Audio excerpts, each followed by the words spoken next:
Hello and welcome to another episode of The Future Of, where I'm joined by thought leaders from various industries as we dissect the industry, its evolution, and crystal ball gaze on what the future holds for some of these key industries and sectors.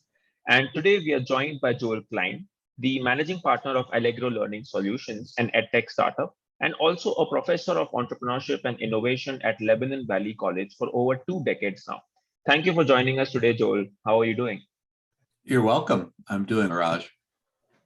Perfect. I'm very excited for our chat today as I have a very unique opportunity to talk to someone who has his foundation laid in academia for a long time and then translated that into an edtech startup. So let's get right into it. You're a professor of entrepreneurship and innovation at Lebanon Valley College. Could you tell us what type of courses have you taught as part of that role, and how has that shaped your viewpoint on entrepreneurship? Sure. So I started teaching technology. I teach in a design, media, and technology department. So I really started teaching 20 years ago at more the technical level, website design, media design, technical communication, marketing. And slowly over time, that progressed to human-centered design, entrepreneurship, and strategy. One of the things it's really interesting in our field is obviously the last 2 decades is how technology has become so specialized. And that's obviously a good thing for the discipline and a good thing for jobs and workforce development. It's challenging sometimes from a teaching standpoint. One of the things that's most interesting, I think, is to see that how startups have matured, how Silicon Valley has influenced everywhere across the globe, but certainly in the United States, the idea of technology startups and how they get built, how they get designed, and how the strategy is important to get product market fit. So that's a little bit how I matured in my teaching throughout the last 20 years.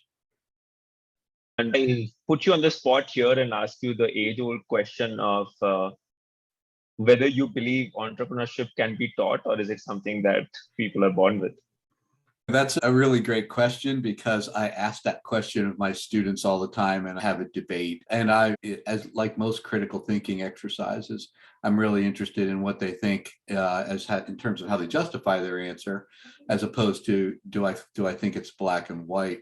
And they fall down usually on the side, as I do as well, that there are some entrepreneurial tendencies, kind of motivation, intrinsic motivation, the ability to overcome challenges, the ability to have your own support staff or support kind of function that are and have that confidence that are oftentimes innate.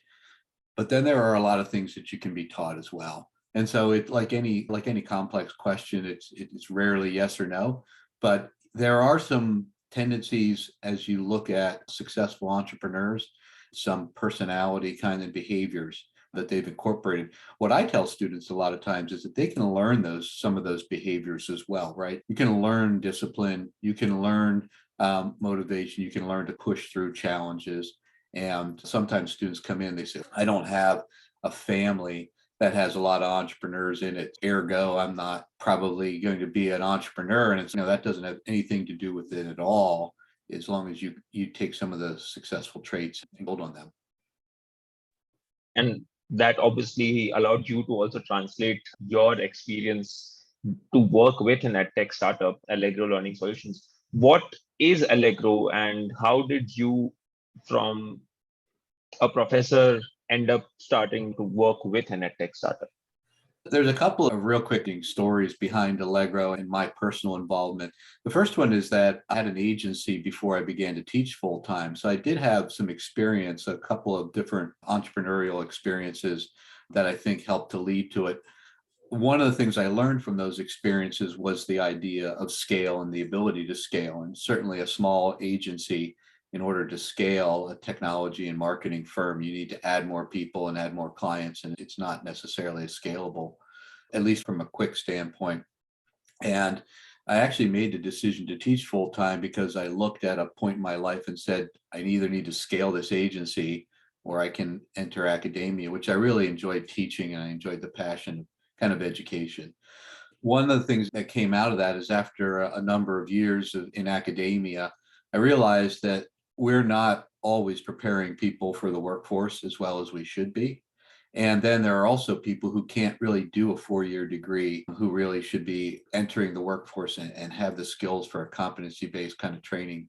And that's what really started to lead to my ideas around a startup for workforce kind of development, workforce readiness. I had a sabbatical, which is one of the good things from academia. I had a sabbatical. I teach off of Peter Thiel's 0 to 1 book. It's a great book that I think from a standpoint of being able to get entrepreneurs up to speed. And one of the things I was interested in was that building something from nothing. I'd been involved in a lot of small businesses. I advised a lot of companies, done consulting, never built anything that didn't exist before. And so that was a challenge that I thought was really worthwhile. And I had Jogi Daida as a friend and kind of a mentor and a partner for a number of years. And when he came back and said, Allegro is looking to change its structure and we'd like you to come in as an equity partner, it was a great time to be able to explore the kinds of things that I want to do, which was start something from nothing. And so what Allegro is looking to do is to use competency-based learning and technology to improve the workforce development outcomes, or to improve workforce development outcomes. Right now, it's an inefficient and an ineffective kind of workforce development ecosystem out there. And real quickly, the way I like to explain that, Niraj, is that if you look at the US healthcare system, it is an effective system. It is inefficient. There's redundancy. Sometimes there's cost inefficiencies, but people from all over the world come to the United States to get healthcare from US doctors. So we're an effective system, just not an efficient system. The workforce development system, unfortunately, in my view, is both ineffective and inefficient, right? It doesn't use the stakeholders within the ecosystem to cover up some of the effectiveness problems. And so you have an inefficient system and an ineffective system. Employers aren't happy. People who need to be trained for new positions aren't really able to get trained in the right way. Employers don't have enough workforce available to them, enough trained workforce. And there's just a lot of gaps in the workforce development ecosystem in the US. And so we're applying technology to the application of partnerships, to the application of content, to the application of program initiatives in order to be able to create more efficiency and effectiveness. And I think you touched upon something really interesting here, Joel, and I'd love to dig deeper to understand there are inefficiencies in the system right now. And like you said, the education system may not be preparing the individuals in the best manner for the career ahead. Do you think an edtech startup or like a business oriented solution is the only way to fix that? Or is there anything that the education or the academia side of it can improve on to really bridge that gap? Sure, that's an excellent question, because coming from academia, I still see a lot of value in a 4-year degree.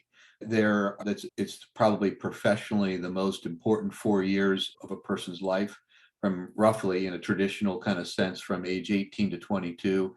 And I see a tremendous change in young people when they go through the 4-year college degree and come out on the other side. And many of them, most of them, are prepared for the workforce.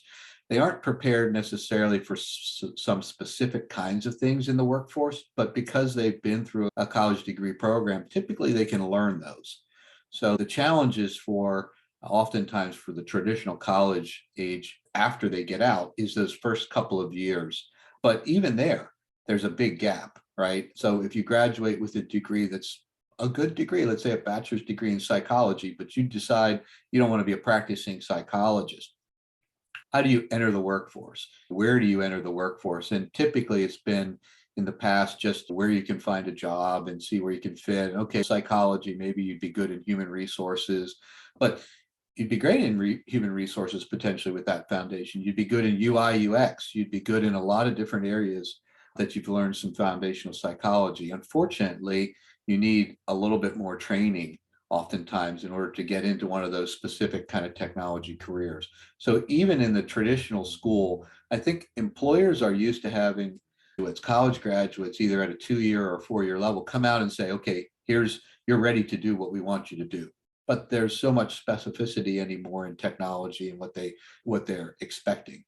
The second part is that not everybody's a good fit, right, for a four-year college degree anymore. There are a lot of smart, bright, capable young people who either through their family situation, maybe they can't afford to just suspend working full-time or part-time for 4 years to go to college. Maybe they don't want to incur the debt. Maybe from a learning modality standpoint, it'd be better for them to learn something technically first, and then after they have some maturity, come back and maybe get more of a liberal or a general arts education and complete the degree. So there are a lot of models that I know right now academia is looking at a lot of those models. They're recognizing, some inside academia are recognizing the shortcomings. Unfortunately, the field of academia is a very slow changing, slow moving field.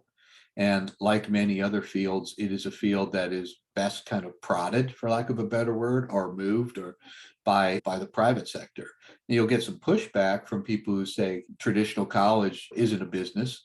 Traditional college prepares people broadly. It's not our job to create Salesforce specialists. It's our job to create. And so all of those are true. Those are true, but it's not for everyone. And the challenges of a four-year college degree are not just the academic side. They are the 4 years you suspend. We see increasingly number of students, some coming from underrepresented groups who have to work either a lot of hours just to help support their family, for example. They have to pay for a lot of things, right? To cars and wireless plans and things like that we didn't have to pay for two decades ago to be a college student.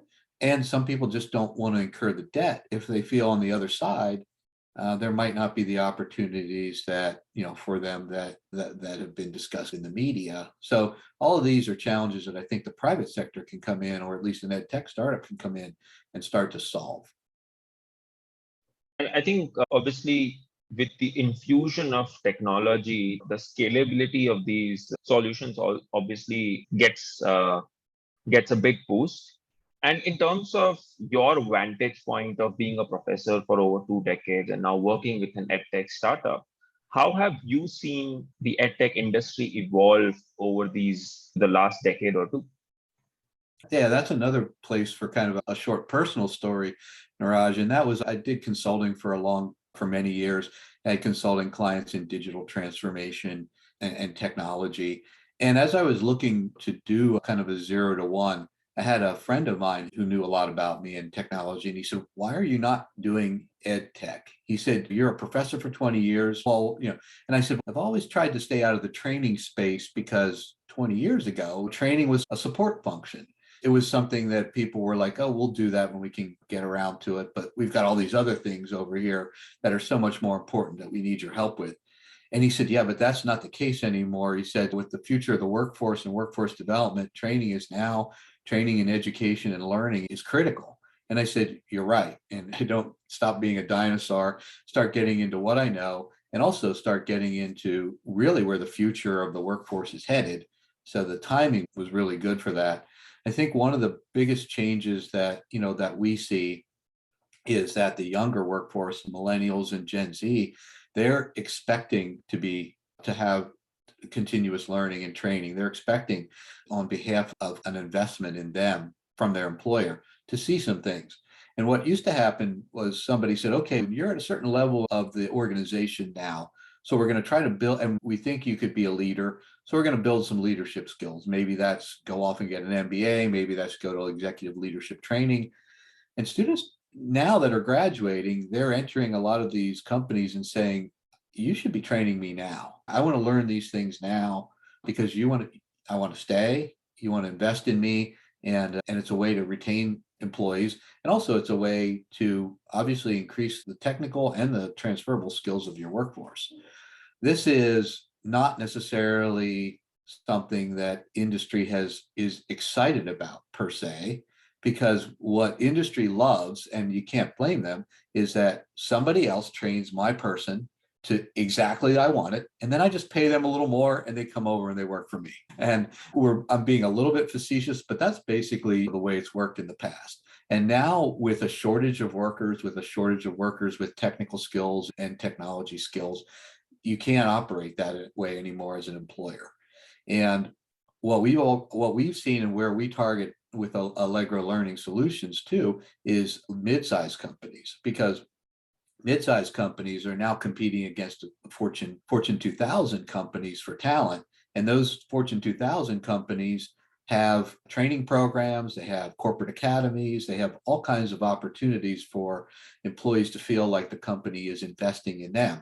And so if you're a mid-sized company, you're like, what are we going to do in order to make our employees feel like we value them, and also to get them ready for the next step in their career, ideally, and to keep that next step in their career in our organization.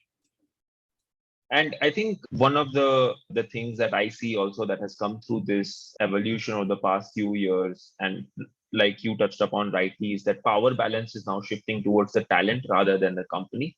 And obviously, there are positives and negatives of that situation as well, but I think it's only for the better, where we see that the talent gets recognized more opportunities are being given to the right kind of talent, and more merit based advancement is happening across the organizations and industries.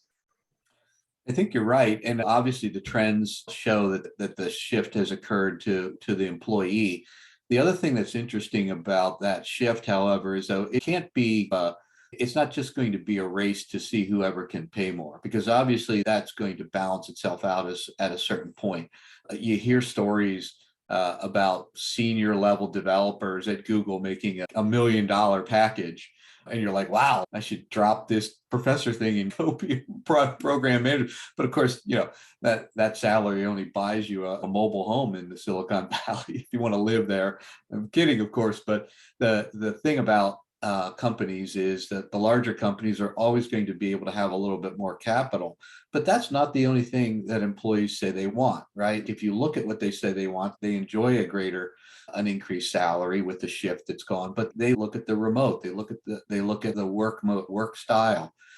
Can I work remote at this job? Can I work partially remote at this job? What is this company investing in me? What are they doing for my future? And this is a slightly different topic, but on the topic of apprenticeships for technology, which is a great entry level for companies to use to bring in these in technology, especially the entry level. There's like a 95% retention rate for companies when they use the apprenticeship model to bring in apprentices, because they're actually training them, they're paying them while they're training them, they're building their affinity kind of to the company. And then employees turn around and say, this company was willing to take a chance on me and invest in me. And that has led to a much higher retention rate, for example, for entry-level employees. So there are strategies, and there are tools that companies can use in order to increase retention, increase employee satisfaction beyond just a higher salary. But they have to put these things into place. And that's another thing that Allegro helps with, is we support and facilitate some of those alternative pathways to competency-based training. And obviously, through the pandemic, the edtech industry obviously got a good amount of tailwind. But what would you say are some of the challenges or points of friction still holding the edtech industry back in the current environment? So there's a couple of things I think that are challenges in general for edtech companies. For us being in workforce development, we find that there needs to be, obviously, if we're going to solve workforce development challenges, the supply and demand have to be in balance. We haven't talked about the Great Resignation, but with the Great Resignation and some of the other challenges in the workforce and workforce development, there is more demand for employees with technology skills than there is supply right now. That provides an opportunity, obviously, for organizations like Allegro, who do technology training and apprenticeships, upskilling, and programs such as that. But there ultimately needs to be a pipeline. Companies need to be able to develop a pipeline for technology talent. And in order for those gaps to close between the workforce development kinds of organizations, community organizations, and even private companies like Allegro, there needs to be a kind of an end-to-end process, right? I come in and I don't have a degree, or I have a degree, but it's not in technology. How do I get into the technology field? And then we develop pathways that say, okay, that could be a boot camp, that could be an apprenticeship, that could be a residency model, that could be CompTIA certification in some way that gets some day one skills. There aren't, in order for this to be successful, there needs to be these pathways that are developed that employers can look at and say, this person, we get a certain number of people through this pathway, we get a certain number of people through this pathway, we fill our pipeline. And not all of those people, not all of those potential employees will get through all the training.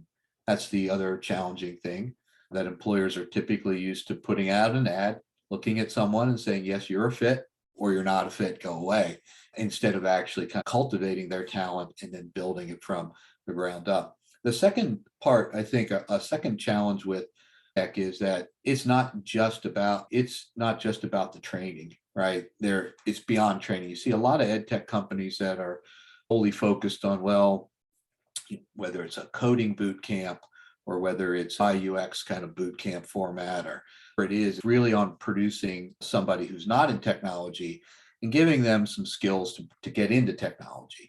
Then there's a gap, unfortunately, though, because after that person finishes a boot camp or finishes a coding camp, whatever it is, they still don't have the 3 to 5 years experience, so to speak, that a lot of companies look for.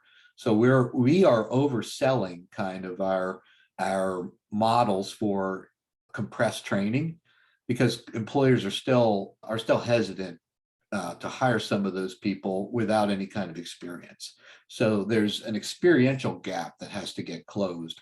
And again, I think there's things like apprenticeships, residencies, internship models, 13th year. There's all kinds of models that we can try to use for that.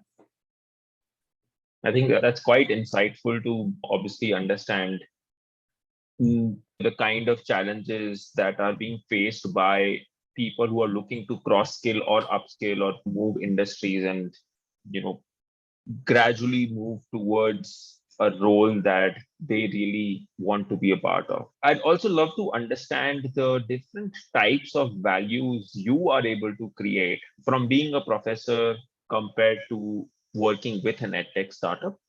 How has working with an edtech startup allowed you to amplify your contributions to the industry over and above what you were doing as a professor? Sure. So the challenges, so one of the things that's interesting is my undergraduate background was in sciences and humanities.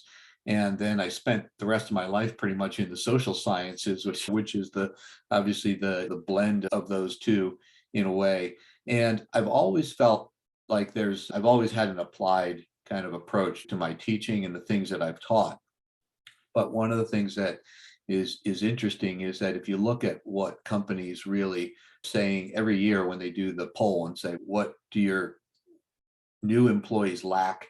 It's oftentimes the transferable skills or soft skills, whichever word you want to use. It's oftentimes those are the skills that they're oftentimes seeking in new employees that they feel like sometimes they can't get. And so it's the communications, it's the critical thinking, it's the problem solving. And those skills are not something that you can just do technical training for.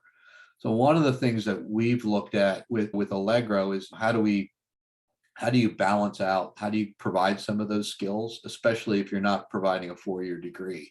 And the second part of that, I think, would be also, how do you assess someone to see what their aptitude is for something? So if they haven't worked in a technology field before and their background, for example, you have 2 people, they both were servers. One person was a server, one person was a bartender. They went for several years and said, I really would like to change my career. The career they came out of, the service industry, might not have any bearing necessarily on what they're good at or what they're not good at in technology, or it might. But what kind of assessment can you do to determine their aptitude for being in any kind of technology. Maybe someone with customer service skills really makes a good support technician at the start. Maybe somebody with more analytical skills eventually can work their way to a cybersecurity analyst or a network administrator role. So being able to assess that is challenging. And I think that's one of the things that we've worked on as well, is not just, do you want to get into a new career, or does the workforce board that you work with want to get you into a new career, but where, from an assessment standpoint, should you really be? Where will you be? Where's your best fit? And what will you really like? And as an extension of that, and I think one of the hotly debated topics around EdTech specifically is the always on culture of the digitally native people these days, where there are concerns that, because they are always on digitally, it's resulting into shortening of attention spans. But there are also the positives that the educators see in technology making education more engaging for the students or the workforce. What's your experience been like with this? So a couple of points about the attention span. Obviously, there are a number of, I think a number of trends when you look at the research. One of the interesting trends that comes out is that you see students that are just entering the workforce, and they tell employers that I'm looking for some work-life balance. And of course, the older people my age in the workforce are like, how can you be looking for work-life balance? You've never had an imbalance in your work life. That's the boomer. I'm not a boomer, but that's the boomer kind of response. Right? But I've come to actually kind of change my view on that, because the research shows that a lot of younger people coming out, they saw their parents start to bring laptops home over the last 20 years, and they saw their parents checking their email, being on calls. Now, even younger people through COVID saw their parents being on calls at all time, or available, or answering phones, being on the phone while they're at their soccer game. And that actually is what kind of influences their idea of work-life balance, number one. And the second part of the story is that I've seen research recently that said, when people were on their phones doing personal things at work, millennials and Gen Z, that they felt their supervisor should tell them they shouldn't spend as much time on their phone at work, which, coming from my generation, that's an intrinsic kind of thing. You should just know better, if you will. But there is addictive nature, and there's that endorphin rush. Simon Sinek has a great kind of thing on millennials about how they get a rush out of some of those things. And every employer is going to have to deal with it. So I think one of the things to think about is, how do you create both training that kind of fits the consumption patterns that they have, and then how do you build a work experience, not necessarily going 100% to they're all have attention deficit disorder, but just that the culture has shifted to the point with the always on. And then the final thing I think is to just try at the academic level, but even as a partner as a supervisor, I try to get my young employees and my young students to create some space, however that is. Get an app, create some space, and just create some thinking space for yourself. And what I usually do is, rather than say, I know this because I'm older than you or whatever, I usually say, look, how do you think creatively, and how do you think from an innovation standpoint when you're constantly distracted? Give yourself some innovation time, give yourself some creative time. That creative time could be to write, it could be to paint, it could be to do music. Turn the phone off for a certain time, do something creative. That's how really I'm trying to get my younger, both workers and students, to create a little bit of space for themselves. Yeah, I think that's a very interesting suggestion. And I think this flows exactly into the next question of, obviously, the future of EdTech. How do we see people engaging with technology in the future to learn and to upskill? So how do you see the industry evolving over the next 5 to 10 years? And what are some of the most exciting areas of innovation to look forward to? I think a couple of areas of innovation. I think AR and VR, or VX, is going to be big. Of course, we've been saying that since The Lawnmower Man came out as a movie many years ago, but I think now we're starting to see some practical applications for AR and VR in terms of training. You're already starting to see that at certain levels, not necessarily the level maybe Allegro learning solutions, but not the technology training we do, but eventually you're starting to see some, here's how you can take apart something or program a router, for example. You're already seeing safety kinds of things, like here's how you drive a forklift, where you're actually virtually driving a forklift. So you're going to start to see a lot more of that in the workplace. And I think you're eventually going to start to see some, what I would like to be able to see was actually through AR, VR, some actual scenario based, right? So somebody comes to you, you're a manager, they say, my child is sick, I can't come in today. How do you handle that, for example? So not just the technical skills, but the actual soft and transferable skills using technology in order to be able to create better skills in the workplace. I think that's something that's going to happen as well. The training, I think we're going to start, hopefully, we're going to start to see more mentoring occur.